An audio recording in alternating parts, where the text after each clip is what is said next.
আসসালামু আলাইকুম। Sharing is caring চ্যানেলে আপনাদের সবাইকে স্বাগতম। পডকাস্ট সেকশনে আজকে আমি পড়তেছি স্মার্ট প্যারেন্টিং উইথ মোহাম্মদ সাল্লাল্লাহু আলাইহি ওয়াসাল্লাম এর দ্বিতীয় অধ্যায়ের দ্বিতীয় অনুচ্ছেদ। এটার নাম গর্ভে থাকা শিশুর প্রতি দয়া মায়া। ধরুন আপনি একটি ইসলামী রাষ্ট্রের বিচারক। আপনার কাছে মামলা এসেছে, এক বিবাহিত নারী পরপুরুষের সঙ্গে পরকীয়া সম্পর্ক করেছে। কুরআন সুন্নাহ অনুযায়ী এমন নারীর নির্দিষ্ট শাস্তি নির্ধারিত। কিন্তু এমন একটি ঘটনায় নবী সাল্লাল্লাহু আলাইহি ওয়াসাল্লাম কি করেছিলেন, চলুন জেনে নিন। একবার এক বিবাহিত নারী পরপুরুষের সঙ্গে পরকীয়ার সম্পর্ক করে অনুতপ্ত হয়ে নবীজির কাছে নিজের অপরাধ স্বীকার করলেন। নবী সাল্লাল্লাহু আলাইহি ওয়াসাল্লাম তাকে বললেন, ফিরে যাও। পরের দিন এসে তিনি নবীজিকে বললেন, আল্লাহর কসম আমি গর্ভবতী। তিনি বললেন, ফিরে যাও। পরের দিনও একই কথা নিয়ে তার কাছে ফিরে এলেন। নবীজি বললেন, বাচ্চার জন্ম হলে এসো। একসময় বাচ্চার জন্ম হলো। কথা মতো তিনি ফিরে এলেন। নবীজি বললেন, বাচ্চা বুকের দুধ ছাড়লে এসো। আবু দাউদ। একটু চিন্তা করে দেখুন, সে নারী কিন্তু চাইলেই পালিয়ে যেতে পারতেন, কারণ তাকে গৃহবন্দী করা হয়নি, কারাগারেও বন্দী করা হয়নি। বাচ্চা জন্ম দেওয়া, এরপর তাকে দুধ খাওয়ানো, বড় করে তোলা, এই পুরোটা সময় তিনি মদিনায় থেকেছেন, বাজার সদাই করেছেন, কখনো কখনো মসজিদে গিয়ে জামাতে নামাজও আদায় করে থাকবেন। চাইলে এই শাস্তি এড়াতে চলে যেতে পারতেন অন্য কোথাও, কিন্তু অপরাধ করার পর যে অনুশোচনায় তিনি দগ্ধ হয়েছেন, আল্লাহর কাছে যে আন্তরিক তওবা করেছেন, তা ইসলামের ইতিহাসে খুবই অপ্রতুল। মহিলার মৃত্যুদণ্ডের শাস্তি কার্যকর হওয়ার পর তার জন্য নবীজি দোয়া করেছিলেন। তাকে এক সাহাবী বিস্মিত হয়ে জিজ্ঞেস করেন, ব্যভিচারী নারীর জন্য দোয়া করছেন আপনি? নবীজি সাল্লাল্লাহু আলাইহি সাল্লাম বললেন, সে এমনভাবে তওবা করেছে, মদিনার ৭০ জন মানুষের মাঝেও যদি তা ভাগ করে দেওয়া হয়, তারপরও সবার জন্য যথেষ্ট হবে। এই হাদিসটি বলার সময় আমরা সাধারণত মহিলার তওবা বা আন্তরিক অনুশোচনার দিকে বেশি নজর দিই, কিন্তু সেদিন গর্ভে সেই বাচ্চাটির প্রতি নবীজির মমতার যে নিদর্শন স্থাপন করলেন, তা আমরা কজনই বা দেখি। গর্ভে আসা বাচ্চাটির তো কোনো দোষ ছিল না। এই পৃথিবীর আলো দেখার, এখানে সম্মান নিয়ে বাঁচার পূর্ণ অধিকার তার ছিল। জন্মের পর মায়ের সোহাগ থেকে বঞ্চিত হওয়ার মতো কিছুই করেনি সে। বড় হয়ে সে যখন নবীজির এই উদারচিত্ত দিকটির পরিচয় পাবে, তার মনে কি পরিমাণ শ্রদ্ধা ভালোবাসা জাগবে ভাবতে পারেন? তার মাও যে কি অনুপম তওবা করেছেন, সেটা জেনে মায়ের প্রতিও কি ভক্তি শ্রদ্ধা জন্মাবে না? ছেলেটি যখন ধীরে ধীরে মদিনার সমাজে বড় হবে, সবাই যখন জানবে কে এই ছেলে, কে তার মা, তখন মদিনাবাসীরা এ নিয়ে তার দিকে কটু বাক্য ছুড়বে, নাকি নবীজি সেই সিদ্ধান্তকে সম্মান করে তার সঙ্গেও সুন্দর আচরণ করবে, নিরাপরাধ বাচ্চাটিকে সাদরে গ্রহণ করে নেবে? এই হাদিসটি সহ এ ধরনের অন্যান্য ঘটনাবলী নিয়ে চিন্তা করার অনুরোধ রইল। হাদিসগুলো কেবল আক্ষরিক অর্থে না নিয়ে এর পরিবেশ, প্রভাব, পরিণাম নিয়ে চিন্তা ভাবনা করুন। এখন হয়তো বুঝতে পারছেন আপনাকে আরো বেশি সদয় হতে হবে, রূঢ় আচরণ ছাড়তে হবে। যদি আপনার নিজের বাচ্চা না থাকে, তবে বাবা মা, ছোট ভাই বোন কিংবা সাধারণভাবে অন্য মানুষদের প্রতি মমতাবান হতে হবে। শুধু কথাবার্তায় না, নবীজির আচার আচরণ, ভাবভঙ্গিতেও ফুটে উঠত দয়া মায়া মমতা। গবেষণায় দেখা যায়, যেসব শিশুরা যত্নে পালিত হয় তারা শারীরিক ও মানসিকভাবে বেশি সুস্থ থাকে, আচার আচরণে কম আগ্রাসী, কম হিংস্র হয়।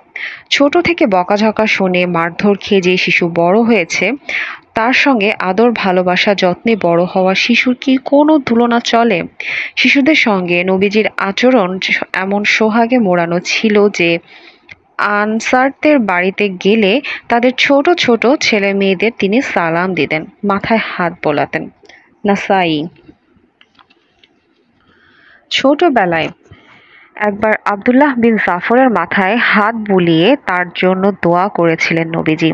পরে বড় হয়ে সেদিনের সে ঘটনার স্মৃতিচারণ করেছেন তিনি। এমনভাবে ঘটনাটি বলেছিলেন যেন গতকালের ঘটনা। সাধারণত মানুষ আনন্দ ও বেদনার কথা মনে রাখে বেশি। স্বামী যদি স্ত্রীকে নির্যাতন করে, তবে স্ত্রী তা আজীবন মনে থাকবে। ছোট বয়সে কোনো বাচ্চা যদি দিনের পর দিন মার খায়, বকাঝকা খায়, এগুলো স্মৃতি থেকে কখনো মুছে যায় না। আবার যত্ন আর মমতা নিয়ে যদি বেড়ে ওঠে, বাবা-মা যদি বাচ্চাকে চুমু খায়, জড়িয়ে ধরে, সেগুলোও তার খুব মনে থাকে। ঠিক সেজন্যই বড় হয়ে আব্দুল্লাহ যখন ছোটবেলার স্মৃতিচারণ করছিলেন, মনে হচ্ছিল যেন নবীজির হাতের পরশ তখনও সজীব। তার বাবা জাফর রাদিয়াল্লাহু তাআলা আনহু শহীদ হয়েছিলেন। নবীজি সেদিন তার জন্য, তার পরিবারের জন্য, আব্দুল্লাহর জন্য আল্লাহর কাছে দোয়া করেছিলেন। স্মৃতিপটে এমন ঘটনা তো অম্লান হয়ে থাকবেই। বাচ্চাদের স্মরণশক্তিকে খাটো করে দেখবেন না, ভাববেন না ও তো বাচ্চা, কিছুই বুঝবে না, কিছুই মনে রাখতে পারবে না। বকাঝকা, মারধর, বাবা-মায়ের ঝগড়া, এগুলো তার মস্তিষ্কে স্থায়ীভাবে গেঁথে যায়। অত্যন্ত আনন্দ বা কষ্টের স্মৃতিগুলো তাদের স্মৃতিতে স্থায়ীভাবে ঢুকে পড়ে। এগুলো ভোলা প্রায় অসম্ভব। কখনো কোনো পুরনো গান শুনে কোনো নির্দিষ্ট স্মৃতি মনে পড়ে কি আপনার? কোনো নির্দিষ্ট কণ্ঠস্বর বা ইশারা কি বিশেষ কোনো স্মৃতির উথলেও দেয়? মনোবিজ্ঞানের পরিভাষায় এগুলোকে বলে স্মৃতির অনুষঙ্গ। এগুলো নির্দিষ্ট কোনো স্মৃতিকে মনে করিয়ে দেয়, কারণ দুটো জিনিস একে অন্যের সাথে সম্বন্ধিত হয়ে আপনার স্মৃতিতে জমেছিল। নবী মুহাম্মদ সাল্লাল্লাহু আলাইহি ওয়াসাল্লাম এই রকম ইতিবাচক সম্বন্ধ জুড়েছিলেন শিশু কিশোরদের সঙ্গে। বাচ্চারা যেন কোনো জিনিস বড় হয়েও সহজে মনে রাখতে পারে, সেজন্য তাদের দীর্ঘমেয়াদী স্মৃতিকে উথলে দিতেন। সঙ্গে ভালোবাসা আর আনন্দঘন পরিবেশের ছোঁয়া তো থাকতই। তাদের মাথায় হাত বুলিয়ে, হাত ধরে, কাঁধে হাত রেখে কথা বলতেন, জানাতেন তাদের কত ভালোবাসেন তিনি। এরপর তাদের জন্য বিশেষ দোয়া করতেন, বিশেষ কিছু শেখাতেন। শিশু ও কিশোর সাহাবীরা এভাবে একবার যা শিখে নিয়েছিলেন, আমৃত্যু তা স্মরণ রেখেছিলেন। এর পরের অনুচ্ছেদ, বাচ্চাদের চুমু খাওয়া। নবীজি প্রায় তার প্রিয় দুই নাতি হাসান হোসাইনকে চুমু খেতেন। একবার অনেকের সামনে হাসানের গালে চুমু এঁকে দিলেন। এটা দেখে এক সাহাবী তো নিতান্তই অবাক। বিস্ময় চেপে রাখতে না পেরে বললেন, আমার 10টা বাচ্চা, তাদের তো কখনোই চুমু খায়নি। এবার নবীজির অবাক হওয়ার পালা। তিনি বললেন, কেউ যদি নিজেকে দয়াবঞ্চিত রাখেন তাহলে আমি কি করতে পারি? অন্য একটি বর্ণনায় পাই, তিনি বলেছিলেন, অন্যকে যে দয়া মায়া দেখায় না, আল্লাহও তাকে দয়া মায়া দেখাবেন না। সাধারণত এই হাদিস থেকে বুঝতে পারি নবীজি বাচ্চাদের প্রতি কতটা দরদি ছিলেন। তবে এর প্রভাব অনেক সুগভীর। কল্পনা করুন তো, ছোটবেলা থেকে যেসব শিশুরা বাবা মায়ের চুমু পায়নি, বাবা মা কখনো যাদের আদর করে জড়িয়ে ধরেনি, বড় হয়ে এদের কজন তাদের বাবা মাকে জড়িয়ে ধরবে, স্ত্রী সন্তানের প্রতি নিজের আবেগ ভালোবাসা প্রকাশ করবে?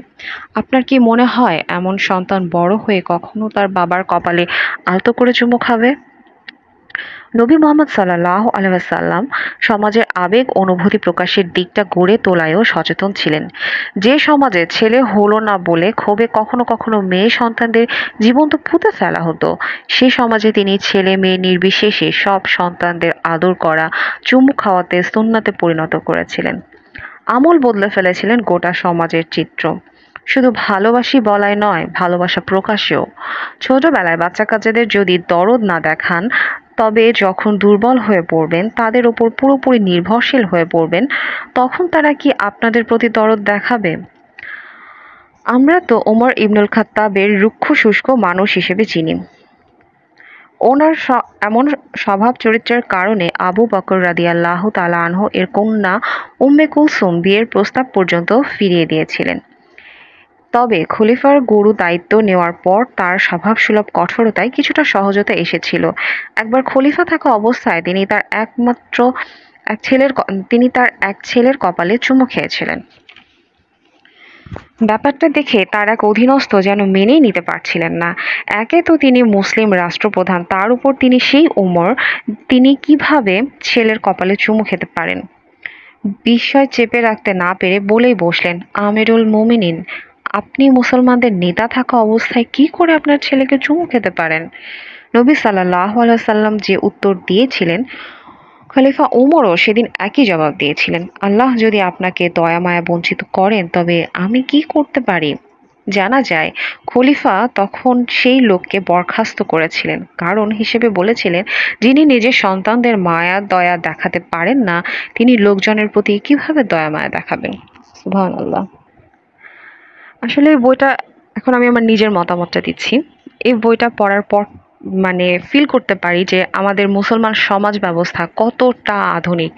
রাসূল সাল্লাল্লাহু আলাইহি সাল্লাম ব্যক্তিগতভাবে কত স্মার্ট ছিলেন, আমরা তার ধারে কাছেও যেতে পারি না।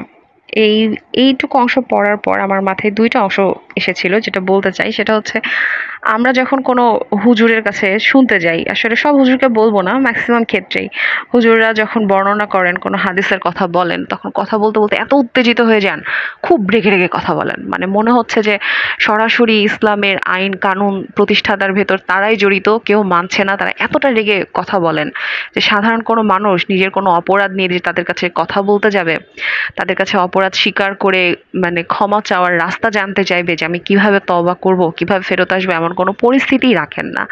এবং যখন মহিলাদের বিষয়ের কোনো কথা বলা হয় ওয়াজ মাহফিলগুলোতে, তখন তো আরোই মানে উচ্চ ভয়েসে, এমন ভয়েস যে মনে হয় ওইখানে উপস্থিত সব মহিলাই মনে হয় লজ্জা পাবেন। এটা আমাদের ইসলাম না।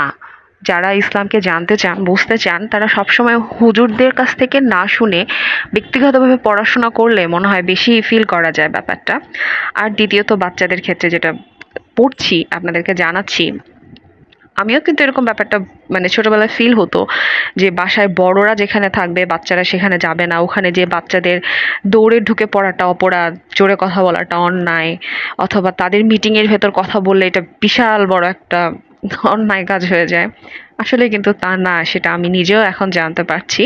আর আমি আমার বাচ্চার ক্ষেত্রেও এই স্পেসটা দেওয়ার চেষ্টা করি যে টাকা পয়সা সবকিছু দিলাম, বাড়িতে অনেক সুন্দর আয়োজন করে রাখলাম, কিন্তু সকাল থেকে সন্ধ্যা পর্যন্ত, রাত পর্যন্ত দুজনেই ব্যস্ত আছি। বাচ্চাটা মানুষ হচ্ছে একটা কাজের মেয়ের হাতে, সে হয়তো সময় অসময় তাকে মারধরও করছে, ধমক টমক তো দেয়ই। এটা কত বড় নির্মম একটা ব্যাপার। তার থেকে টাকা পয়সা কিছুটা কম থাকুক, অভাব কিছুটা থাকুক, বাট বাচ্চাটা দুইজনকে পাক, সময় মতো পাক, সমানভাবে পাক। আসলে এটা সো টাফ সিচুয়েশন। এটা কতটা সম্ভব কার ক্ষেত্রে জানি না। আবার যদি এরকমটা হয় তাহলে সেটাই মনে হয় বাচ্চার জন্য হেভেন। তো যাই হোক, নেক্সট এপিসোড ইনশাল্লাহ পরবর্তীতে আসবে। আসসালামু আলাইকুম।